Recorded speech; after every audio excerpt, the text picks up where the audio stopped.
This is John for Global Women's Sports Radio. Today I'm on the beat with Krysten Muir, a very inspirational athlete, and a lot of other things too. We're going to get to all that. Krysten, how are you today? I'm great. How are you? Very good, very good. So you were a high school football player. You were a high school football kicker. I was. When did you start playing football? I started playing my sophomore year when I moved over to Marcos, Geneva. And what would make you want to play football? So when I was younger, out in Vegas, I used to live there. My parents worked at a high school named Riverview, and there was a girl kicker there. And so when I was younger, I saw her, and I was like, "Oh, I'm going to do that when I get older." And my parents were like, "Yeah, okay." And then so when I got over to Marcos, my dad was just doing a practice, and so I was just kind of bored. So I set up the ball and I kicked it, and I was like, "Oh, well, I made it." And so I was like, "Well, let me try it again." So I kept doing it, and as I'm kicking, one of the coaches comes over to my dad, and he was like, "Hey, like, does she, go here? Like, what does she want to do?" And he's like, "No, she doesn't, not yet, but she's going to, blah, blah." And that's when the idea came up of like, well, what if she became the kicker? So that's like, you didn't have any, you weren't like kicking all your life. You weren't playing football all your life. You just walked there and kicked it. And yeah, I just walked up. I was just kind of bored, and I just kicked it.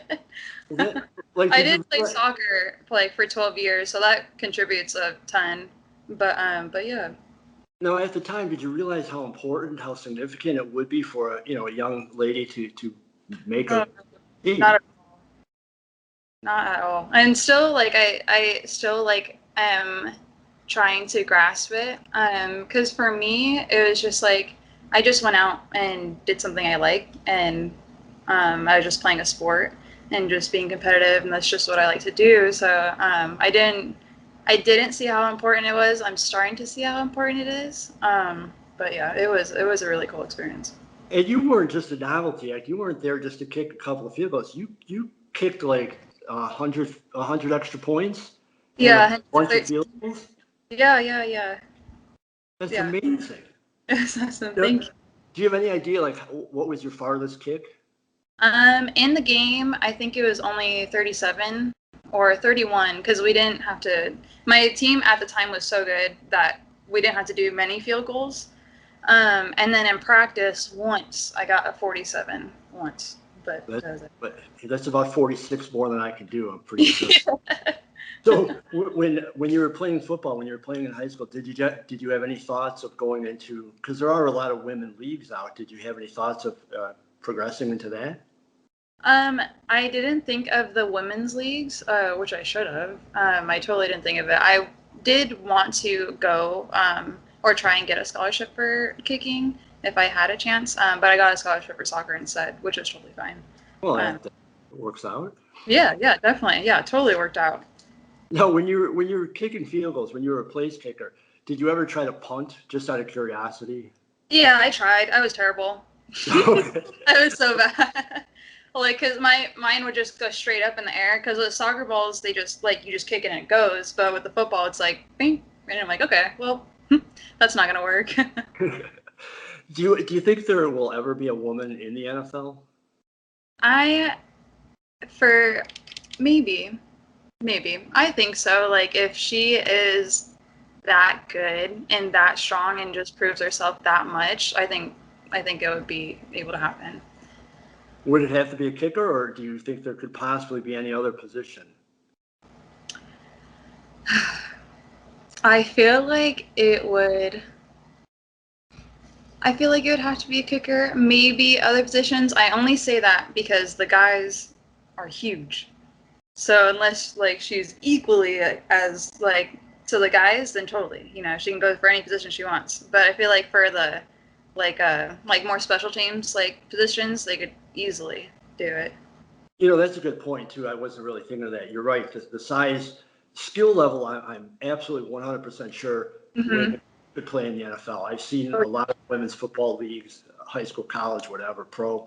But yeah, you're with the size thing that would make it different. I think that is the only thing that is like holding it back, is just because like it just physical like size ability, which is it. Now you had one of the reasons why I'm talking to you, one of the reasons why referred to as very inspirational. You had a horrendous car accident. Yeah. And at the time, you thought you were going to be paralyzed. Yeah. You were temporarily paralyzed, I suppose is the correct way. When, if you don't mind, like, how soon after the accident did you think that, you know, my God, I'm this is it, I'm paralyzed? I think only like the fourth or fifth day that I was in the hospital, like that's when it hit me, and I was like, oh crap, like what if I'm not able to move my legs? What if I'm not able to get up and walk? Like, and what if I'm not able to do all the things I was able to do before? But it was just those 2 days of like breakdown, and then after that I got back up. I'm like, nope, I'm gonna be walking. I will be moving. I will be doing this. I will be doing what I want in life. Like even if I have like a little limp or something, or if like I need to sit down and take breaks, like it's not a big deal. But I really only had that thought once in my head, like with the entire accident, because as soon as the car landed and I couldn't feel my back, like I already knew I was paralyzed, but I would like right then and there, like it was already my only option was to get better. And what was the doctor's prognosis for you at the time? So the first doctor out in Payson said that I wouldn't walk. There's a 50% chance that like I can move my legs, but I'm paralyzed. And when he told me that, I was like, okay, what's next? So like, when are we going to surgery? Wow. Like I was like, I already know, like I can't feel my legs. I know that. So Now, you said that, you know, you had a thought at one point. So during the whole recovery process, which is still ongoing, you only really got massively discouraged like one time, and the rest it was just forward ahead. yeah, like don't get me wrong, I definitely have my down days and where I get like frustrated. Like today was kind of like a frustrating day, but it's like with little things. So I just have to step back, like take a little breather and be like, we're fine. Because here I was, 4 months ago, almost 5, them telling me I can't walk, or I'm like, you have 50% chance, but it's not looking too great, blah, blah. And now I'm here walking, like with assistance and like in a brace, but still like I'm up on my feet, I'm walking, I'm able to clean my room, help my family, like still do a bunch of these things. So I just look at all those little stuffs and just the little positive things in life, and everyone that's been pushing me and motivating me with just like their support is what really helps. And what are the doctors saying about your recovery? They're Are really they happy this about is it. amazed? I'm sorry. Yeah, they're really happy about it. The last time I saw my surgeon, she was like ecstatic. She was super happy. And she told us too, she's like, I'm gonna tell you a secret. She was like, I told you guys the worst because I didn't want to tell you the best and then it not happen. And I was like, that totally makes sense. Like, Sure. sure, totally. But she's super happy that I'm up on my feet, and they think within 8 months I should be walking without any assistance. Which, fingers crossed, I'm working my hardest for that. But my therapists and doctors are really, really happy. Well, I've seen videos. You are walking amazingly well at this point. Thank you. So when all this happened, you're in the hospital and it's in the middle of COVID. In a weird way, though, was that kind of a decent time because there really wasn't a whole lot to do? Maybe with your family not being there, like everything, all your focus could go right on the recovery and the rehab in a weird way. Yeah. Like it sucked not being able to see them, but at the same time, on the other hand, all of my time was doing something and like trying to get stronger and move my legs and just wake up everything. So it sucked, but it was good. It was like a bittersweet type of thing. And when you were in high school, your goal was to be a physical trainer. Is that still on the table for you? Yeah. So I was thinking, I have kind of a couple ideas in mind. So either that or like physical therapy for animals, because I wanted to be a veterinarian for almost my whole life. But with sports and being in physical therapy so much, and just it coming so easy to me, I'm like, I should just do this for work, because it wouldn't even be work at the end of the day. Like it's things I enjoy doing, and so it'd just be a hobby-ish. But yeah, it's still on the table. I kind of was thinking too, maybe possibly because I'm kind of shy. But with like motivational speaking, because just hearing some speeches and then just their stories, they're just sharing their stories, and then they give you like motivational words, and then that right there just pushes you. And so I was like, oh, it'd be really cool if I can do that. But those are my three options up there. Well, actually, the motivational speaker thing, you must have read one of my questions, because that was going to be the next question. Oh, really? But I'll also tie it into any thoughts, maybe not at this point, but once you are walking, because you are going to walk completely well again. I mean, there's no doubt in my mind either. I've seen you, I've followed your journey. There's no doubt. It's just a matter of time. Right. When that happens, after that happens, is there any thought to, putting a book together? Yeah, I think so. I need to be better at journaling, but I think so. A lot of people, like my family and then some of my coaches, have suggested that or like have put that idea out there, and I'm like, oh, I don't know, because like I don't know if I can write a full book. But then like sitting back and like looking at everything, I'm like, oh, this could be a full book. So I think I'm gonna try. Well, let's take it even one step further. So who plays you in the movie? I don't know. I don't know. I have no idea. You got to start thinking of these things, because this could very well happen. Right. You're right. You're right. Now, how much press have you gotten? Like, are you during the process? Are you getting a ton of interview requests? Are you getting a ton of? I know you've got a bunch of articles out there. I see it all online.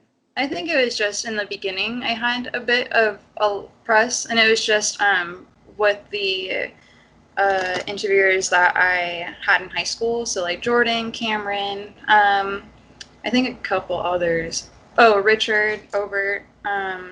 But mostly the people that followed me in high school came back and asked about this. Now it's slowed down a ton, which is totally okay. But yeah, yeah.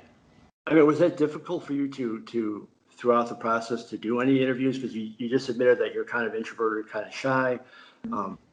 Obviously you've gone through a traumatic experience. So doing these things, even like this one, I mean, are doing interviews, talking about this, how tough is that for you at this point? It actually really isn't that tough at all. Like I said, like I'm an open book. Like being in the hospital for 2 months and like having people have to do everything for you, like including like wiping you and like doing all your bathroom stuff. Like it's everything. Like privacy has gone out the window.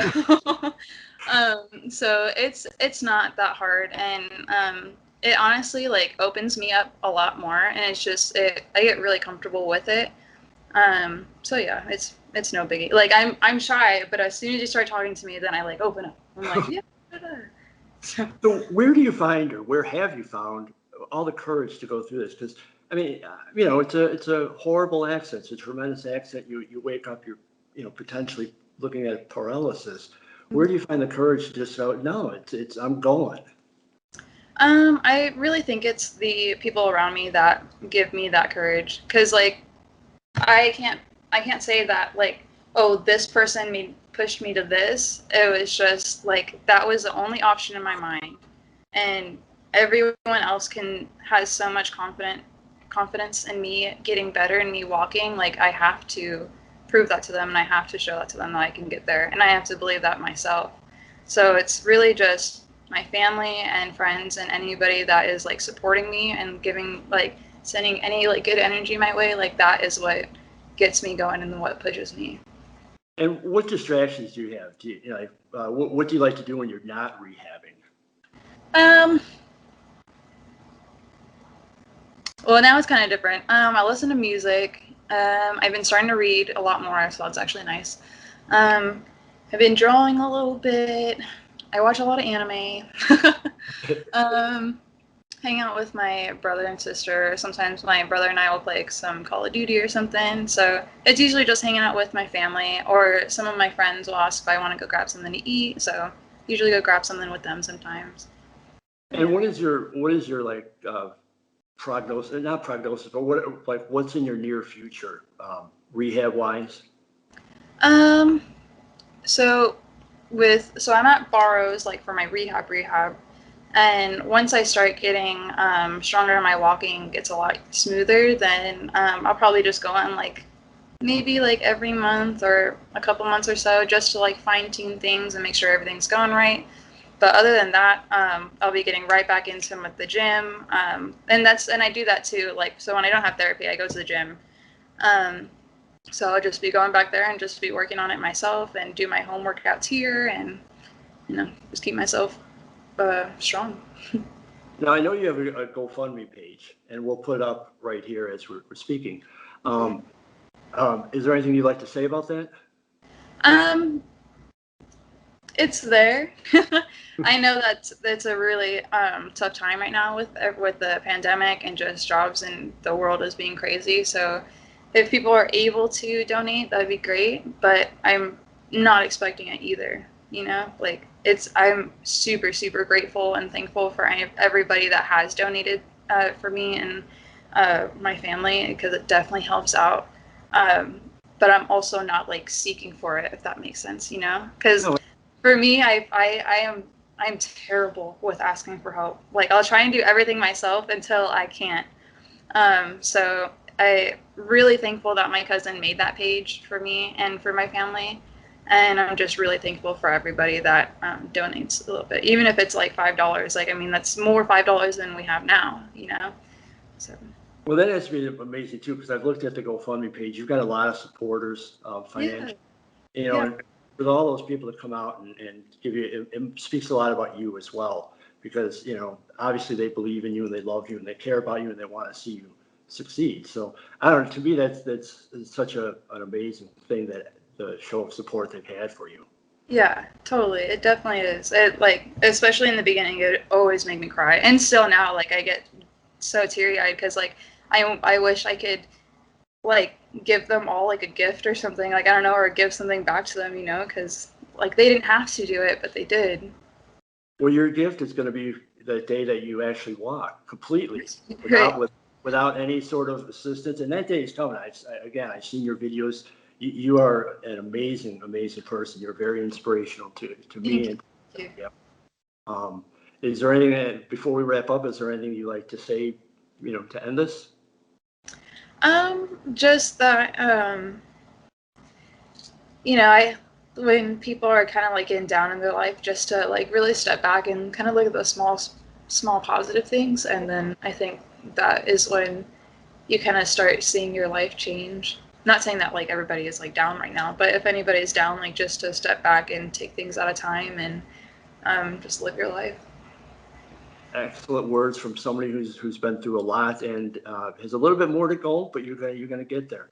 Thank you Krysten, so much. I really appreciate your time. As I said, you are an inspiration to me and to a lot of other people, obviously.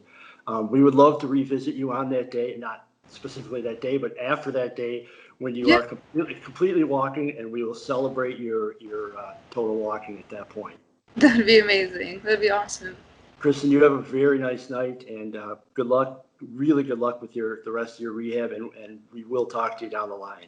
Awesome. Thank you so much, John. I hope you have a great night too. Thank you for your time. You too. Bye-bye.